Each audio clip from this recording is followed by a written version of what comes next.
Então, na parte 2, nós temos aí a criação da mulher, tópico 1, a solidão do homem, tópico 2, a criação da mulher, tópico 3, a principal característica moral da mulher. Tópico 1, então, a solidão do homem. Para completar a felicidade de Adão e por fim a sua solidão, Deus criou Eva, nossa mãe. O pai, na formação da mulher, simplesmente declara: não é bom que o homem esteja só. Far-lhe-ei uma auxiliadora que lhe seja idônea. A matriz da raça humana, enfim, estava completa. Agora, homem e mulher haveriam de se propagar, multiplicar-se e espalhar-se por toda a terra. Então, o desejo de Deus era a felicidade de Adão. E para ele ter felicidade, ele precisava de uma companheira. Então, Deus lhe fornece essa companheira e feita a partir dele mesmo. Então ele a amaria como ama-se a si mesmo, porque ele está amando uma parte de si mesmo. Veja só que segredo maravilhoso é esse. E se a Bíblia diz que quando o homem e a mulher se unem, se tornam um só, veja só. Então o marido passa a amar-se a si mesmo quando ele ama essa mulher. Olha só, porque essa mulher é parte dele. É tirada dele. Então é importante saber isso, é muito interessante isso. Então essa atração de um pelo outro é atração por si mesmo. Você ama a si mesmo, ou então você ama a sua esposa. E olha bem a declaração de Deus: não é bom que o homem esteja só. Então o desejo do homem deve ser obter uma esposa. O desejo do homem deve ser obedecer a Deus, agradar a Deus.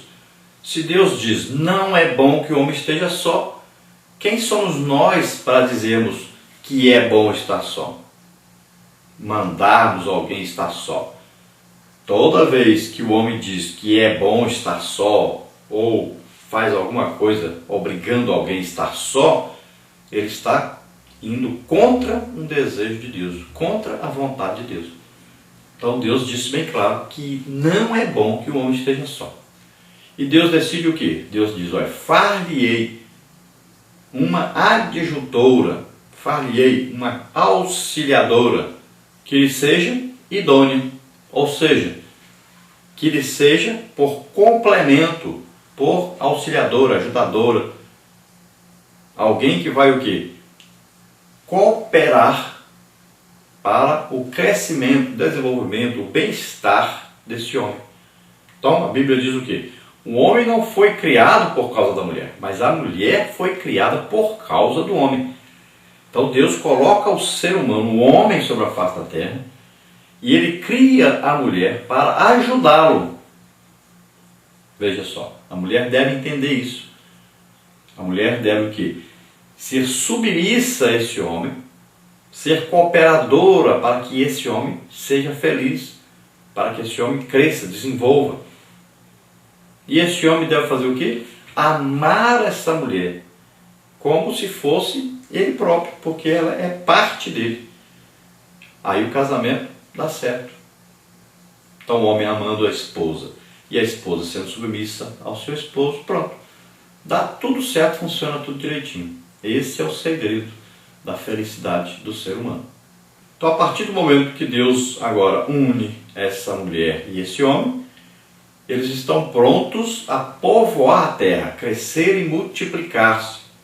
Então, eles deveriam andar pela terra e povoar essa terra por toda parte. Então, é a multiplicação do ser humano agora, a partir desse primeiro casal. E assim é que existe, então, toda a raça humana, todos os seres humanos sobre a face da terra, descendentes de Adão.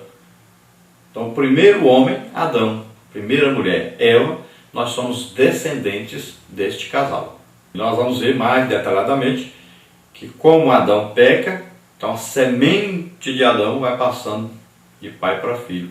Então o pecado vai passando de geração em geração. Todos descendem de Adão. Então todos pecaram, todos nasceram com a semente do mal, a semente do pecado que foi implantado em Adão. Mas o plano de Deus é o quê? Destruir, cortar essa raiz maligna, tirar essa semente maligna do homem e colocar a semente de Deus, a palavra de Deus. E o homem então morre espiritualmente para esse pecado, nasce de novo agora para o reino de Deus, é restaurado àquilo que Deus desejava que ele fosse, filho de Deus. Tópico 2, a criação da mulher. Na criação de Eva, Deus atuou como anestesista, cirurgião e geneticista. Então vamos ver aí primeiro anestesista. Antes de tudo, Deus ceda o homem para que este adormeça profundamente. E assim o Senhor dá início, bem ali no Éden, a uma ciência que só viria a ser descoberta alguns milênios mais tarde, a anestesiologia. Então a primeira coisa, Adão precisa dormir, ser anestesiado para não sentir dor, porque dele vai ser tirado uma costela. Então é a primeira anestesia sobre a face da terra. E o homem foi descobrir como fazer esse processo muito tempo depois. Na letra B, cirurgião. Ato contínuo, o Criador submeteu Adão a uma intervenção cirúrgica e tomou uma das suas costelas e cerrou a carne em seu lugar. A operação foi tão perfeita que incluiu uma plástica. Somente aquele que nos conhece a estrutura haveria de praticar uma medicina tão perfeita. Então, logo após colocar um sono profundo em Adão, anestesiá-lo, Deus agora faz uma operação de retirada de uma parte de Adão. E deveria então ser feita uma operação que, veja bem, que cerrou, do mesmo jeito que é feito hoje, é cerrado, né? E fez o que? Uma operação plástica para que não aparecesse essa operação depois. Então veja só que Adão só acordou após o que? Após a operação ser feita e ali a plástica, né, ter sido feito assim, o efeito, desaparecido então qualquer vestígio dessa operação, que não ficou com a marca da operação. É incrível o que Deus faz. Nós, quantas vezes temos orado por pessoas, às vezes um caroço que a pessoa tem e de repente desaparece. Não existe vestígio nenhum. A pessoa não vai olhar e falar, aqui tem uma cicatriz, aqui tem uma marca de uma operação. Não, sumiu, acabou. É impressionante a operação que Deus faz. É coisa que só Deus faz e pode fazer, assim, instantâneo. Porque Ele é Deus, Ele é quem formou o corpo humano. Então Ele pode fazer rapidíssimo, você nem percebe, de repente, tchuf, a pessoa às vezes até se assusta. Coloca a mão, quando coloca a mão, cadê? Sumiu. Então Deus opera instantaneamente, é maravilhoso. E assim foi para Adão. Depois, geneticista. Como última etapa da cirurgia, o Senhor extraiu de Adão uma das suas costelas e desta formou a mulher. Tinha início a engenharia genética. Nesse processo, Deus vai além da mera clonagem. Traz à vida um ser autônomo e cônscio de si. Então veja só que não é copiar, mas é criar. Então a partir de uma costela, Deus cria uma mulher. Olha só. Nenhum cientista seria capaz de fazer isso. E esta mulher não é apenas um corpo de mulher. É uma mulher que tem agora alma, espírito, corpo. Veja só. É um ser humano. Não é apenas uma cópia de um órgão, mas é um ser humano que é produzido a partir dali. Só Deus pode fazer isso. Ele é o autor da vida, Ele é o criador do ser humano. No tópico 3 nós temos então a principal característica moral da mulher. Deus criou Eva a fim de que ela estivesse ao lado de Adão, auxiliando-o com sabedoria e prudência. A idoneidade da mulher é pormenorizada em Provérbios 31. Diante de sua companheira, Adão compõe um poema. Esta é agora osso dos meus ossos e carne da minha carne. Esta será chamada varoa, porquanto do varão foi tomada. Então é interessante que Deus criou a mulher a partir da costela do homem. Né? A interpretação judaica diz que foi tirada da costela porque está perto do coração. Não poderia ser tirada do pé, porque Adão poderia pisá-la pensando que ela foi feita aí a partir do seu pé. Também não foi feita aí a partir da cabeça do homem, porque talvez a mulher de repente decidisse comandar, mandar, né, submeter o homem, porque ela foi feita da cabeça do homem. Então ela foi feita a parte ali próxima do coração, porque foi feita para ali ter um relacionamento amoroso com esse homem, para ser companheira, adjutora, para ajudá-lo a crescer, a realizar suas tarefas, a desenvolver-se. Então ela foi criada com esse objetivo de ser a companheira, a ajudadora, vamos dizer assim, a complementadora. E veja que a mulher deve estar sempre ao lado do seu esposo, não é nem na frente e nem atrás, e nem acima e nem abaixo, é ao lado. Parte 3, a instituição do casamento. O Senhor não permitiu que o homem instintiva e levianamente se ajuntasse à sua mulher. De forma solene, une-os através do casamento, decretando: portanto, deixará o varão seu pai e sua mãe, apegar-se-á sua mulher, e serão ambos uma carne. Estas, pois, são as características do casamento monogâmico, heterossexual e indissolúvel. Então agora vai existir o quê? Um casamento. Deus não apenas entregou Eva a Adão e pronto. Não criou um casal para se prostituir, não. Ele criou um casamento para que a partir daí esses dois fossem agora unidos, tivessem um compromisso, tivessem uma aliança, primeiro com Deus, depois um com o outro.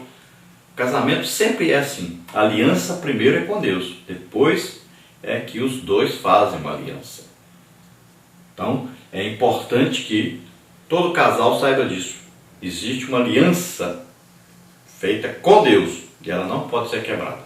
Agora, quem disse osso dos meus ossos, carne da minha carne, foi Adão. E quem disse, portanto, deixará o homem, seu pai e sua mãe, foi Adão que disse isso. Agora, Adão sabia o que era pai e o que era mãe?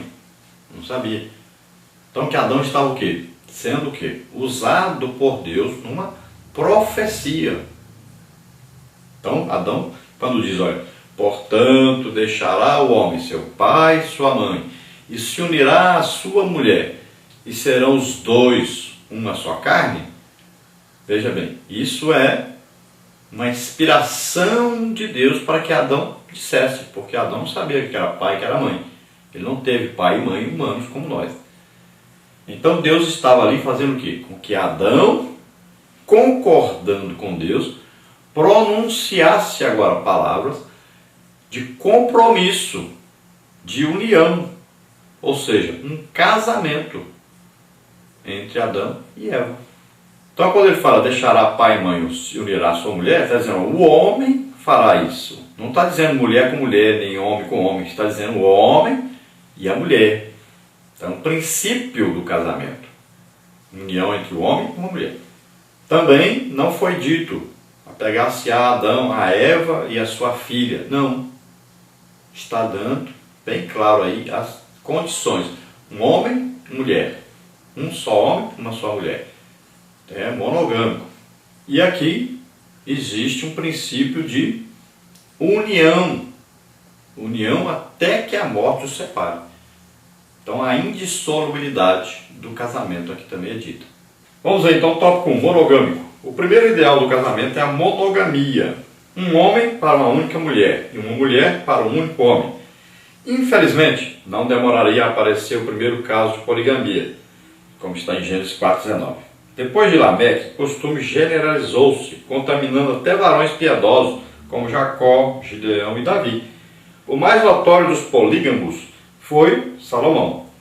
Tal costume, que não era aprovado, mas temporariamente tolerado por Deus, sempre acabava por acarretar sérios problemas domésticos. A monogamia foi plenamente ratificada por Jesus e pelos apóstolos. Por isso hoje a poligamia não tem lugar na Igreja de Deus. Então sabemos que é claro que para a terra ser aí tomada pelo homem, né, os homens crescerem e se multiplicarem, é evidente que Adão teve aí casamento com a Eva.